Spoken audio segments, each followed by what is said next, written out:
Today we are going to discuss a very important chapter in my book, Letters of Power, available in Matityahu or Amazon.com. And as you will see, you will hear that names of nations, of people, of leaders, has such importance to understand with whom we are dealing. In fact, according to our rabbis, this is divine providence that God gave name to leaders, nations, to know with whom we are dealing. So in fact, I wrote a whole book about it. It was in a name, but in fact I concentrated in a chapter in my book, Letters of Fire, on the significance of names, and really, as a book was translated by very good translators, which is Shlomo Fuchs, Oshri, translated for article.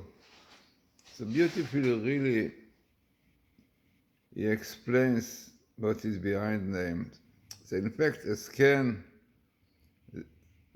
be seen from various passages in the Midrash, the sages gain insight into the nature and inner essence of individuals and nations by analyzing their names. We see in the Talmud that Rabbi Meir would examine people's names, even foreign names, to see if they had some connection with the Holy Tongue, which he could use to gain insight into the person's nature. So I brought a few examples, but it is true that names are given by people. Nevertheless, divine providence causes these names to have significance, alluding to personal characteristics and tendencies. We have interesting verse really in Psalms, which says, "Go and see the actions of God, who puts desolation on the earth." On this verse, the Talmud says, don't read it Shamot, desolation, but rather Shemot, names. The verse calls upon men to see the great actions of divine providence, which causes the appropriate name to be given to each person or entity. Now, for example, really, let us take what we brought just now from Text Brachot. Don't read Shamot, desolation, but names. What the Talmud plays with names, but in fact the punctuation, which is also from Kabbalah, Tikkunei Zohar, says a lot. So why desolation has to do with names? Really unbelievable explanations. I think that the Union Tfilah but brought beautiful explanation. Shemot, names, in Hebrew, as I brought also in my book about what is a name, that the name represents the soul. Basically, the Hebrew word neshama, have in the center shin mem, name, because the name of person, of anybody, connects the nun, the 50 gates of purity, very high level, to this word, the hey, neshama. So, and spirit is connected with the spheres, with the higher spheres in heaven. So, Shemot, names of people, of nations, shows exactly what their essence is. Take Israel. Israel, so much, I wrote almost a whole chapter in one of my books about Israel, about 20 pages. Israel, what the Zohar says, Yasharkel, straight with God. Sarekel, ministers of God. Shirkel, supposed to sing to God. A lot. Behind those letters and gematria of the letters. So basically, the name Israel teaches us what is the purpose, what is the destiny of Jews, to show to the world the straightness of Torah, to show the world the beauty of the world, also together. This is what in Sinai is written. You will be a kingdom of priests. Yeah? And this is really what Israel should be, Shir God, to sing to God. Israel is Shir Kel, sing to God. What is singing? Showing the beauty of things, yeah. And this one should show how beautiful this world is. Only unfortunately, people destroy it, wars and so on, terrorists, Hamas and so on. In fact, if you heard my lecture in English about Hamas and Fatah, the whole lecture, what Hamas means and what Fatah means. Amazing. God really gave these people the name Hamas because Hamas means in Hebrew really robbing and all this what they are doing, exactly what they did. Exactly, and it comes things out. Hamas is what Hamas means. Hamas means in Hebrew really doing adultery. Everything is behind Hamas, robbery and adultery, everything which you see that they did came out to the United Nations. Yeah? This is what Hamas means. And we say that letter Hamas, the Chet represents sinning, evil, and Sam is the name of the evil force.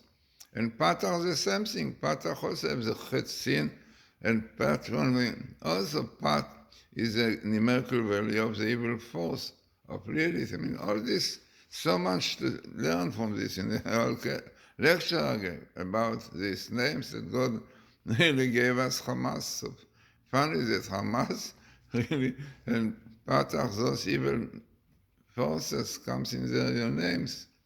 Gematria, full gematria, everything about them, you have those are robbers, people of evil, beasts, and wild beasts, everything in their names. And this is what we saw. This God gave us their names to see with whom we are dealing. But unfortunately, Paris and all the other things, governments, they are appealing. Don't look into what the letters what the Torah says about names. So we see the troubles that we had. So Shemot, names, really means the soul, the neshama, really the essence of the nation, of people. Amalek, or not, I wrote in this chapter, Amalek, Amlak, a cruel nation who will lick the blood. And Amalek, Amalkov, working like the Kov, the monkey, represent evil forces. A lot to do in Kabbalah with the letter Amalkov. And a lot about the Amalekite, because we are suffering so much, But definitely Israel has to be straight with God, to keep Torah Mitzvot, If not, so we see what is going on. So it means the name, so the idea is the following. So when the Talmud, the Tractate Brochet, really says, don't read Shemot desolation, but Shemot, it comes to teach you. You know why desolations come? You know why Israel was destroyed and was completely desolation for many years? You know why? Because they did not fulfill what their name is. They were not straight with God, did not keep mitzvot, Shabbos, and so on. Did not realize that they are ministers of God, did not praise God, they praise other idols, and so on. So destruction came. So it means this is what is written, Al Tikra Shemot. If you want to know how the desolation came to Israel, so look, their names, they didn't fulfill their duties, their goal in life to fulfill the mitzvot, to be ministers of God, to sing to God, to pray to God. So desolation came, troubles came, there's something today. So this is what the Talmud tells us. I'll give you another example, which is quite few examples. When our Rabbi said, we have, I think the prayers we say every morning, about the expression which is written Kol banayach limudei Hashem. All your children are sons of God, studying Torah. Yeah. Kol banayach, all your sons are children. So, it says the Talmud. In fact, it is really brought clearer in the Siddur Chemed, one of the commentators of Chizkiah Medini. He said, what is Al Tikri Banayach Ela Bonayach? What the Talmud means? So he said, who are called the sons of God? Bonayach, the builders. People who are building Torah. Yeshiva boys who are building Torah books, Torah wisdom. This is really the sons of God. So Al Tikri Banayach. Don't read Banayach sons. Okay, sons of God, nicely, but you must know to be called sons of God. You have to be Bonayach, to build the Torah, to build Judaism, to build light in the world. Amazing. And so there are many others, example, also very famous one, really, when it's written on the tables, the letters of God were engraved on the tables. The expression is Charut. Charut is engraved. So our rabbis tell us, Altikra Charut, don't get engraved. Read Cherut, freedom. What freedom have to be with engraving? So amazing explanation, the same thing. To get in the Torah, which the Torah is supposed to give you, yeah? Charut, that really the Torah should be engraved in your heart, because the tables, Yador, Dvases, represents the two chambers of the heart. So, we have to engrave this on our heart to keep the Torah. But how can we do it? How can we do it? When you will have freedom from evil inclinations, when you will control yourself. You will not allow the evil inclination to control you. Then the words of Torah will be in your heart properly. But if you chase all kind of materialism things, then the words of Torah will not be able to engrave them on your heart. So much more about this. So really, names give us very important meanings. And this is really what I brought, interesting, what Rabbi Eliyahu Dezer said. Rabbi Eliyahu Dezer has a book, very famous, Michtav Me'Eliyahu, and he says the following. So Rabbi Eliyahu Dezer says, he uses the above Gemara, which we said before, to explain the significance of the Hebrew name for the land of Egypt, Mitzrayim. Mitzrayim. In different punctuation, Metzarim and so on. So what he said, Rabbi Eliyahu Dezer, so he says the linguistic root of this name is Metzar, which can be, in Hebrew, have really two explanations.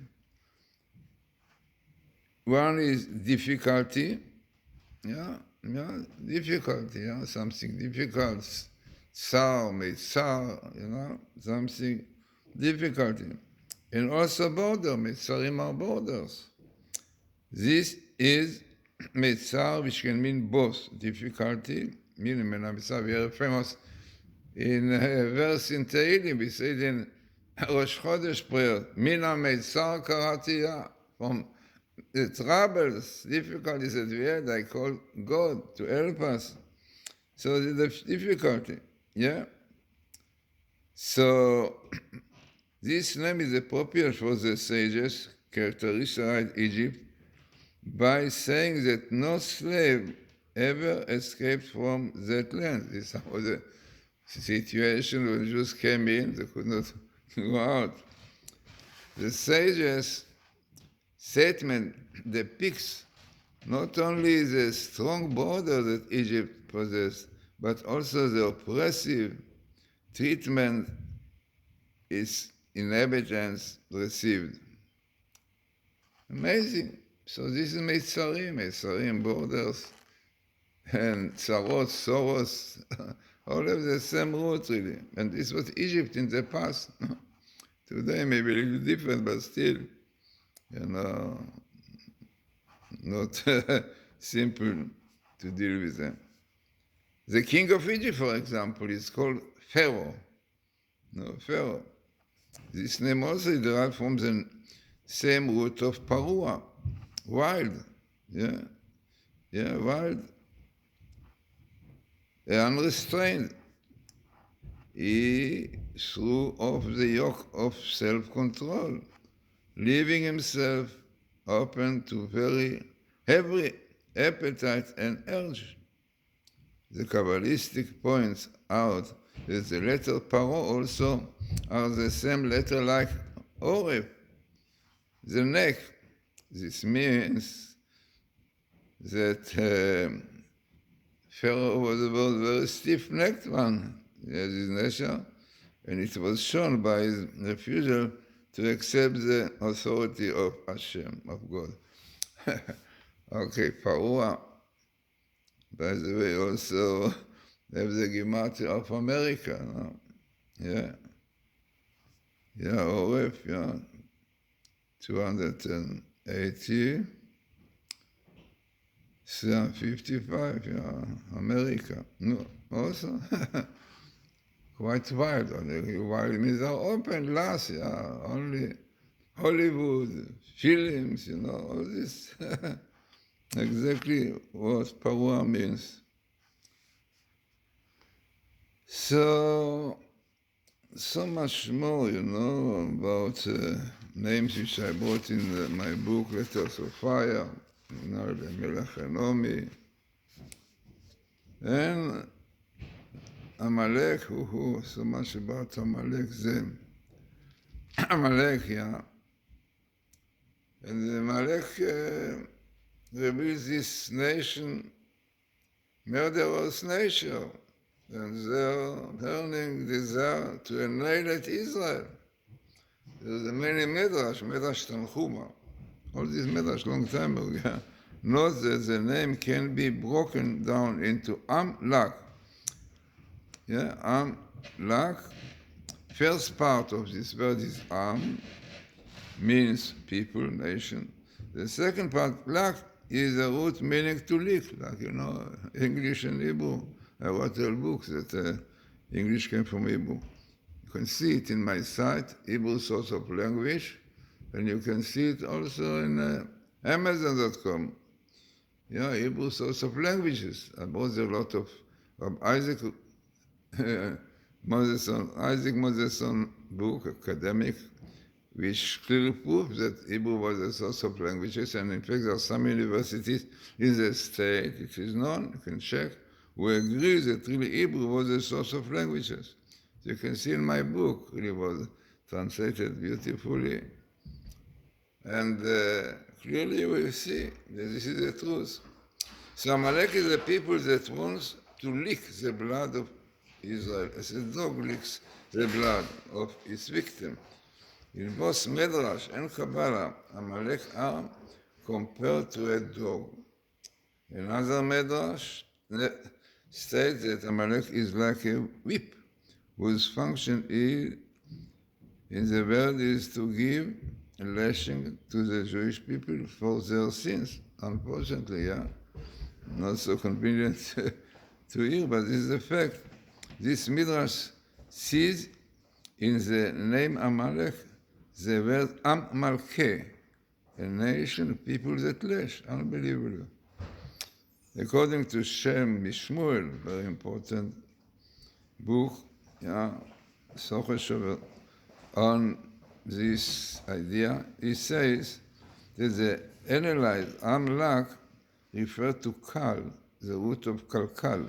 Kalkal is corruption. Amalek is a people characterized by spiritual and material corruption. You see what this Hamas and Fatah and Jihad and Daesh, the first part of Amalek name, the letter Am, also form a root meaning to dim. Amalek dims and darkens man's intelligence so that he cannot see the divine truth. In fact, this is exactly what the Erev was, the mixed multitude we have in Israel, like Lapid and so on, against the Torah, Lieberman and the leftists, So this was the hour. They tried to dim the light of God, of the Torah. And this is Amalek, because we brought proofs. The Chafetz Chaim says about Jewish who in Russia took Jewish children to the army, the Tsar Melech. So they dimmed the Jewish light. This is really the word Amalek, the darkness man's intelligence, so they cannot see the divine truth. A similar idea is expressed by the name of the angel of Amalek. You know, the angel of Amalek is Samael.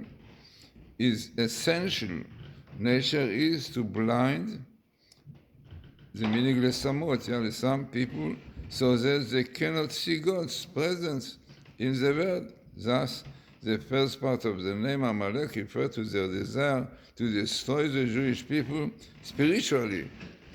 The second part of this name, Lak, alludes, as we have seen, to Amalek's desire to destroy Israel physically, to lash them and to lick their blood. Unbelievable how much is behind every name and so much learned with whom we are dealing.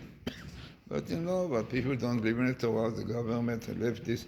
So therefore, the things that can solve the problems, can make peace with Hamas. Now we are learning a lot, really, from things that we did not learn before. I thought Peres, a new Middle East with Hamas, with Russia. How can you do with people with their ideology is to kill, to destroy Israel, to eradicate them?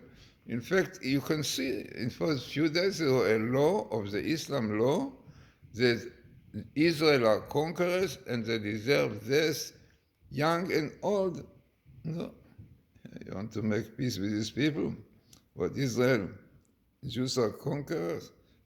God promised them the land, the same. Like Israel is yours, I give you the land to you and your children, but okay, it's written at Briti Tishmo, in conditions keep the covenant, breathe the Torah. So this we see so much that the goal, the essential goal here of Amalek is to strike at Israel's spiritual leaders so that they cannot influence the people. Right? Exactly what we have the leftists in Israel. This concept is expounded by Be'er Moshe. Be'er Moshe is Ozer of Rebbe. It's an unbelievable book. Really, such insight in everything which is going on. So he says, Be'er Moshe, who explains that the Jewish people's Torah, leaders are their eyes. Yeah, it's called Enei Ha'edah. The Torah refers to the elders of the Sanhedrin, the high court, as the eyes of their congregations, because they show the people the way they should walk. The name Amalek can be broken down to Ain, the eye, Malach. The first part, the letter Ain, represents the eye. The second part, Malok, means to severe. Yeah, interesting, severe is like similar to Hebrew word Shemer. No? Amalek is a nation that desires to sever the eyes of Israel, which are the leaders, the rabbis. And such a beautiful idea that the Khatam Sofer says, unbelievably, says, he analyzes also the name Amalek in terms of the great impurity, spiritual impurity that this nation wishes to instill in Israel through the healthy power of the angel Samael. Khatam Sofer breaks Amalek, also takes the word Amalek and break it into also two parts, but Amal, Kuf. Amal, the first part, Amal, means labor. The second part, the letter Kof, alludes to the negative aspect, to the forces of impurity. I wrote a lot about it in chapter 2 in my book, Letters of Fire, very important book. So, the numerical value of the letter Kof is 100, equal to those of the word Samael, Sam. Sam is also poison, yeah? Right? which allude to the angel's impurity. The second half of the Samael is named God, means heavenly power. This alludes to the fact that Samael is an angel, drawing his strength from the powers of holiness. The Kabbalah teaches that impurities can maintain its existence and only by a practice, by really exactly the parastic dependence upon holiness. Thus Amalek represents the labor and service to the powers of impurity which Samael infuses into the soul of Israel. Rabbi Eliyahu Dessler cites verses of Kabbalah which state that Amalek is a nation engrossed in the labor of impurity. According to the explanation just cited, this idea is also embodied in the name Amalek, labor of the monkey, which represents evil forces. So, really so much, but I will really advise very much, so almost 1 page or more about what is behind the letter Amalek. But for this you have to get my book and to read. You can get my book, as I said, in Matityahu Glazerson books.com or Amazon.com. So, very important book. In fact, in the back of the book is written about the book. That, by the way, Feldman brought it down a while ago. In letters of fire, whereby Matityahu Glazerson explores the wondrous world of hidden meanings in the letters and words of the Holy Tongue. This realm of mystical splendor, where even the very form of each letter has profound significance, is revealed here in a language and style that enables every reader to discover the astonishing insight of Kabbalah and the teaching of the sages. So as I said, the book was translated by Shlomo Fuchs, Oshri, translated a few books for Arthur. So he knew my stuff properly and translated a few of my books, and the English is outstanding English, really.